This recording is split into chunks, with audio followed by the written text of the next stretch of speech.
بسم اللہ الرحمن الرحیم۔ ابا ایک اسکول ٹیچر تھے۔ ان کو دادا کی وراثت سے تھوڑی سی اراضی ملی تھی۔ یوں ٹھیک سے گزارا ہو رہا تھا۔ والد چونکہ خود ٹیچر تھے، اسی لیے تعلیم کے حق میں تھے۔ ہم چاروں بہنوں کو اسکول میں داخل کرا دیا، جبکہ باجی صرف 5 جماعت پڑھ کر گھر بیٹھ گئی، کیونکہ والدہ کا گھریلو کاموں میں ہاتھ بٹانے والا کوئی نہ تھا۔ ان دنوں میں 5ویں جماعت میں تھی جب ایک روز ابا اپنے ساتھ ایک شخص کو گھر لے آئے۔ وہ آدمی میرے والد صاحب کی عمر کا تھا اور صورت شکل سے شریف آدمی لگتا تھا۔ آتے ہی والد نے پوچھا، زاہدہ کی ماں، کیا کھانا تیار ہے؟ جی ہاں، سرسوں کا ساگ اور چاولوں کے آٹے کی روٹی بنائی ہے۔ آپ ہاتھ منہ دھو لیں، میں کھانا ابھی لاتی ہوں۔ صحن میں ہی چولہا تھا جس کے چاروں طرف چھوٹی سی 4 دیواری بنی ہوئی تھی۔ اماں نے جلدی جلدی ساگ کو مکھن اور لہسن کا تڑکا لگایا اور بڑے سے کلہی والے کٹورے میں دیچکی سے انڈیل کر کٹورا بھر دیا۔ چنگیری میں نیا رومال بچھا کر روٹیاں لپیٹ دی۔ اس وقت تک ابا مہمان کے ہاتھ دھلا چکے تھے اور دونوں آمنے سامنے چارپائی پر بیٹھے ہوئے تھے۔ میری ماں نے روٹیاں اور ساگ کا کٹورا ان کے درمیان رکھ دیا۔ وہ دونوں ہی صبح سے بھوکے تھے، بہت اشتیاق اور رغبت سے کھانا کھانے میں مصروف ہو گئے۔ ہم ساری بہنیں مہمان کو گھر میں داخل ہوتے دیکھ کر کمرے میں چلی گئی تھی۔ جب والد کھانا کھا چکے تو خالی برتن اٹھا کر چولہے کی طرف آئے تو اماں نے سرگوشی میں سوال کیا، زاہدہ کے ابا، یہ مہمان کون ہے؟ میرا بھائی ہے، مدت بعد اچانک مل گیا، ان کو سلام کرو۔ اماں نے سر پر دوپٹہ ٹھیک کیا اور مہمان کے قریب پہنچ کر ادب سے کہا، سلام بھائی جی۔ اجنبی شخص نے اس کا جواب دیا۔ ابا نے ہمیں آواز دی، ادھر آؤ، تمہارا چاچا آیا ہے، انہیں سلام کرو۔ ہم نے اس چاچا کو جیسے پہلی بار دیکھا تھا، ادب سے کہا، سلام چاچا جی، جیتی رہو۔ انہوں نے پیار سے جواب دیا۔ ایک لمحہ رکے بغیر ہم دوبارہ اپنے کمرے میں آ کر پڑھنے بیٹھ گئیں۔ مغرب ہو چکی تھی، سب نے نماز پڑھی۔ ہمارے گاؤں میں ان دنوں بجلی نہ تھی، لالٹین جلا کر کمرے میں رکھی تھی اور اسے بجھا کر اپنے اپنے بستروں پر لیٹ گئے۔ ہمارے گھر میں 2 کمرے قریب قریب تھے، ان کے آگے برآمدہ تھا۔ صحن کی دوسری جانب ایک اور بھی کمرہ تھا جو نسبتاً چھوٹا تھا اور اکثر بند رہتا تھا۔ دراصل یہ مہمان خانے کے طور پر بنوایا گیا تھا۔ اس کا ایک دروازہ باہر کی طرف بھی کھلتا تھا۔ آنے والے مہمان کو کمرہ کھول کر والد نے وہاں ٹھہرا دیا۔ پانی کا جگ اور گلاس بھی لے جا کر رکھ دیا۔ دودھ کا گلاس بھر کر لے گئے اور کہا، بھائی اگر کچھ اور ضرورت ہو تو دروازہ کھٹکھٹا دینا اور رات کو یہ دودھ پی لینا۔ جب مہمانداری سے فارغ ہوئے تو ابا اپنے کمرے میں آئے۔ اماں عشاء کی نماز پڑھ چکی تھی اور ان کی آمد کی منتظر تھی۔ پوچھا، زاہدہ کہ ابا، یہ مہمان کون ہے؟ پہلے تو کبھی نہیں دیکھا، کیا کہیں پردیس سے آیا ہے؟ آہستہ بولو۔ ابا نے کہا، یہ میرا کچھ نہیں ہے، آج صبح اسکول سے کھیتوں میں گیا تھا، یہ وہاں منڈیر پر بیٹھا مل گیا، بہت خستہ حال اور بھوکا پیاسا تھا۔ اس کی حالت زار دیکھ کر سوال کیا، بھائی کیا پردیسی ہو؟ راستہ بھول گئے ہو؟ اس گاؤں میں کس کے پاس آئے ہو؟ فضل دین کے پاس، اس سے دور کی رشتہ داری ہے، وہ تو مر چکا کب کا، اس سے مرے ہوئے 10 برس ہو چکے ہیں۔ کیا تم کو اس بات کی خبر نہیں تھی؟ نہیں، اگر ہوتی تو یہاں کیوں آتا؟ اس کا تو گھر بھی بک گیا۔ اس کا ایک بیٹا تھا جو دبئی چلا گیا اور پھر نہیں لوٹا۔ شام ہو رہی ہے، اب تم کدھر جاؤ گے؟ بڑی دور کا سفر کر کے بڑی آس لے کر آیا تھا، یہ آخری سہارا بھی ہاتھ سے نکل گیا، کیا بتاؤں کہ اب کدھر جاؤں گا؟ اس نے بے بسی سے کہا تو مجھے اس پر ترس آ گیا، میرے ساتھ چلو میرے گھر۔ یہ فوری ساتھ ہو لیا، بہت مشکور ہوا۔ راستے میں بتایا کہ اس کا اس دنیا میں اب کوئی نہیں ہے، بے اولاد ہے، بیوی مر چکی ہے، شہر میں نوکری کرتا تھا، سیٹ نے نکال دیا کہ تم بوڑھے ہو گئے ہو، کام ٹھیک سے نہیں کر سکتے، آنکھوں سے بھی کم نظر آتا ہے۔ میں اس کی گاڑی چلاتا تھا، ایک روز رات کے وقت سامنے سے آتی گاڑی نظر نہ آئی، آنکھوں میں لائٹ پڑی تو ٹکر مار دی، اس کی نئی گاڑی کا کافی نقصان ہوا، شکر ہے کہ جان بچ گئی۔ سیٹ نے فوری نوکری سے فارغ کر دیا، کافی دن بیمار رہا، معمولی چوٹیں آئیں، جب ٹھیک ہو کر اسپتال سے نکلا تو رہنے کا کوئی ٹھکانہ نہ تھا۔ سوچا فضل دین کے پاس چلا جاتا ہوں، میری مرحومہ بیوی کا چچا زاد ہے، کچھ دن آرام کروں گا پھر دیکھی جائے گی۔ بیچارہ بہت دکھی تھا، اسے گھر لے آیا ہوں، اب آگے کی سوچو، کب تک رکھو گے؟ سوچ لیں گے، کچھ دن تو آرام کر لینے دو، ابھی تک چوٹیں درد کرتی ہیں، سخت کام نہیں کر سکتا۔ یہ کہانی سن کر اماں کے دل میں بھی رحم نے جگہ بنا لی۔ دونوں کچھ دیر باتیں کرنے کے بعد سو گئے۔ امی اور ابا سارا دن کام کرتے تھے، تھک جاتے تھے تو عشاء کے فوری بعد سو جاتے تھے۔ صبح تڑکے جو اٹھنا ہوتا تھا۔ میری بہنیں بھی گہری نیند میں جا چکی تھی، لیکن میں جاگ رہی تھی۔ جانے کیوں دیر تک نیند نہ آئی۔ بار بار اس بیچارے پردیسی کا خیال آتا رہا جس کا کوئی نہ تھا اور ہمارے گھر آ کر پناہ لی تھی۔ ابا نے اس سے بھائی بتا کر تعارف کروایا تھا، جبکہ وہ ہمارا کسی رشتے سے بھی چاچا نہیں ہے۔ والد نے اس شخص یعنی شفیق کے بارے میں کسی سے پوچھ گچھ نہ کی، بس دکھی اور بے سہارا جان کر ٹھہرا لیا۔ رفتہ رفتہ شفیق چاچا ہم سے اور ہم ان سے مانوس ہوتے گئے۔ انہوں نے جانے کا نام نہ لیا اور میرے والدین نے بھی جانے کو نہ کہا۔ وہ ہمارے گھر کے ایک فرد کی طرح رہنے لگے۔ والد صاحب جیسے سادہ لو تھے، والدہ بھی ویسی ہی تھی۔ وہ شفیق کی عزت کرتے، ہم بھی ان کی عزت کرتے تھے۔ ہمارا کوئی چاچا تایا ماموں نہ تھا، تبھی ہم اس شخص سے پیار کرنے لگے۔ حسب معمول والد صبح سویرے اٹھ کر مسجد چلے جاتے، نماز پڑھ کر لوٹتے۔ امی ناشتہ تیار کر چکی ہوتی، وہ ناشتہ کر کے اسکول چلے جاتے۔ ہم بھی ان کے جانے کے بعد ناشتہ کر کے اپنے اسکول چلی جاتی۔ امی گھر کے کاموں میں مصروف ہو جاتی، جبکہ شفیق چاچا اپنی کوٹھری میں لیٹے رہتے۔ کچھ دن بعد انہوں نے والد سے کہا، آپ اسکول پڑھانے کے بعد اپنے کھیتوں میں کام کرنے نکل جاتے ہو اور میں سارا دن بیکار رہتا ہوں۔ بیکار رہنے سے گھبرا گیا ہوں، مجھے بھی کھیتوں میں کسی کام پر لگا دو تاکہ کچھ کام کاج کر کے بیکاری سے نجات پالوں۔ ارے بھائی، پوری طرح توانا ہو جاؤ، ابھی تک تمہاری ٹانگ میں درد ہوتا ہے۔ ایکسیڈنٹ کی چوٹ سے سخت محنت والا کام نہیں کر پاؤ گے، اور کھیتوں کا کام بے حد محنت مشقت والا ہوتا ہے۔ بہتر ہے فی الحال گھر پر آرام کرو۔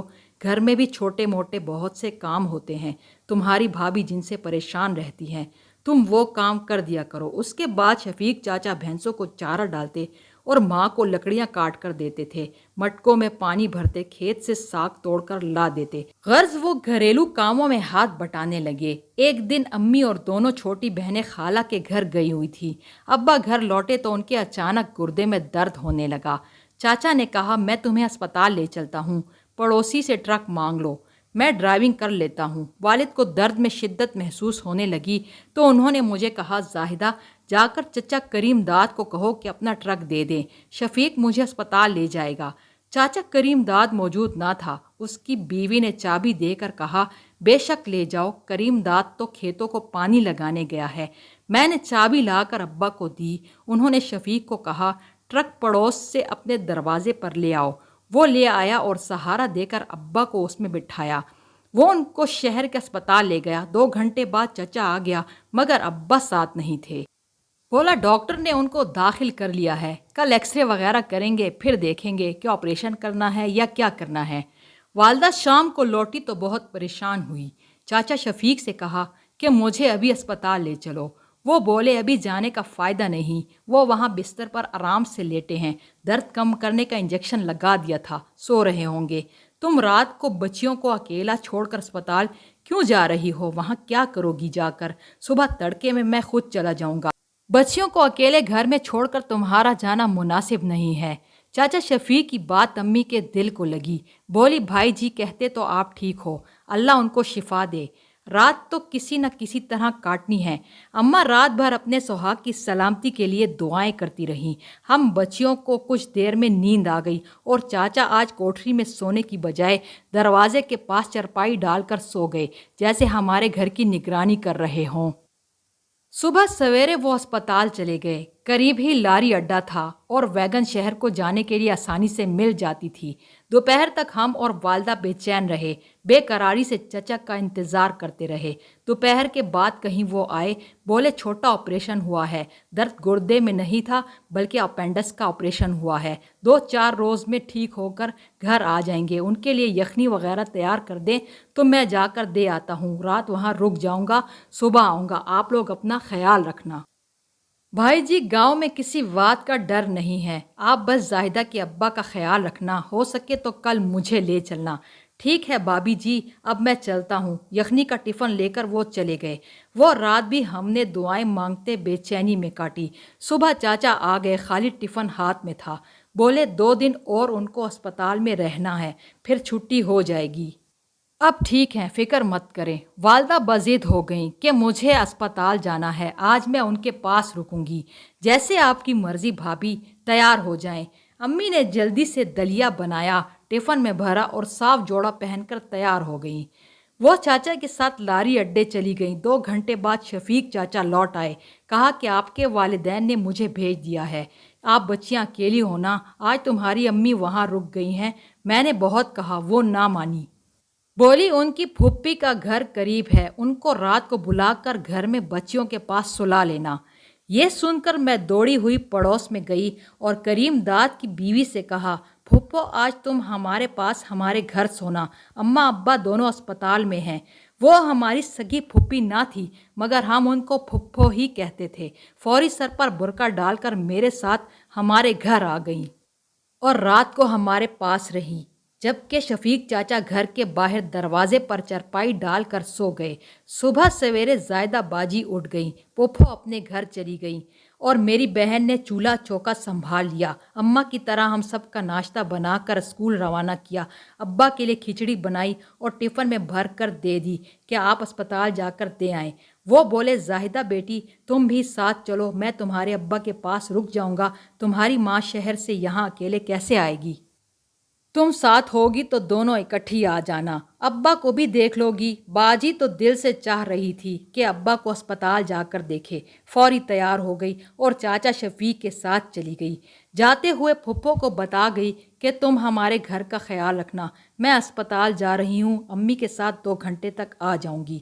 اس دن کے بعد میری بہن زائدہ ایسی غائب ہوئی کہ ان کا کوئی نام و نشان نہ ملا۔ امی ابو اسی شام کو گھر آ گئے۔ ابا کو اسپتال سے چھٹی مل گئی تھی، وہ چاچا کریم داد کے ٹرک پر آئے تھے جو ان کی عیادت کو اسپتال گئے تھے۔ ہم بھی اسکول سے گھر آ گئی تھی مگر زاہدہ باجی اور چاچا شفیق کا کہیں نام و نشان نہ تھا۔ روتے روتے امی کو دورے پڑنے لگے، ابا بھی ماتھا پیٹ کر کہتے تھے، ہائے میں نے کیوں ایک اجنبی پر اعتبار کیا، اب میں آپریشن کے سبب اٹھ بھی نہیں سکتا، زاہدہ کو ڈھونڈنے کے لیے کیوں کر بھاگ دوڑ کروں۔ وہ ظالم انسان جو مظلوم بن کر آیا تھا نہ جانے ہماری بیٹی کو کہاں لے گیا۔ پولیس میں رپورٹ لکھوائی، جہاں تک ممکن ہو سکا باجی کو ڈھونڈنے کی کوشش کی۔ انہیں اب کہاں ملنا تھا، ابا کی زمین بک گئی مگر بیٹی کو نہ ڈھونڈ سکے۔ وقت کے ساتھ صبر تو کر لیا مگر صبر کہاں آتا ہے، ایسے معاملات میں جیتے جی مر گئے تھے۔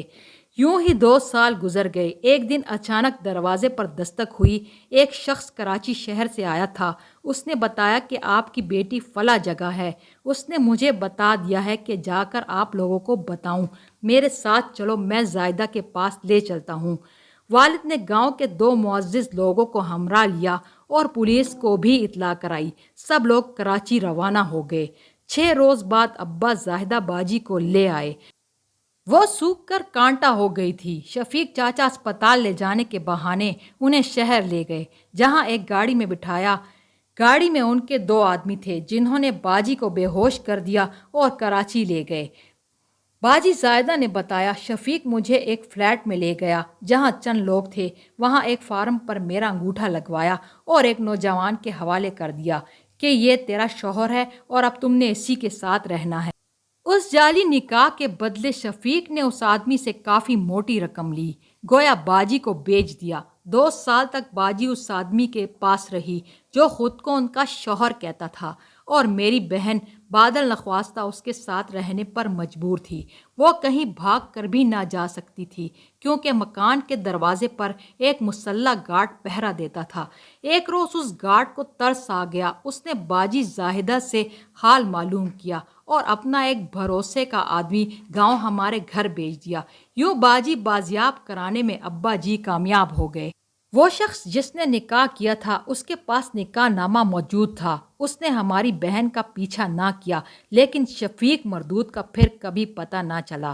ابا کہتے تھے اگر مل جائے تو اسے جان سے مار دوں گا، لیکن اسے ملنا تھا اور نہ ملا۔ سچ شکر کہ ہماری بہن ہمیں مل گئی۔ سچ ہے، جس گھر میں بیٹیاں ہوں کبھی کسی اجنبی کو گھر کے اندر نہیں ٹھہرانا چاہیے، کیونکہ اجنبی کا کیا اعتبار۔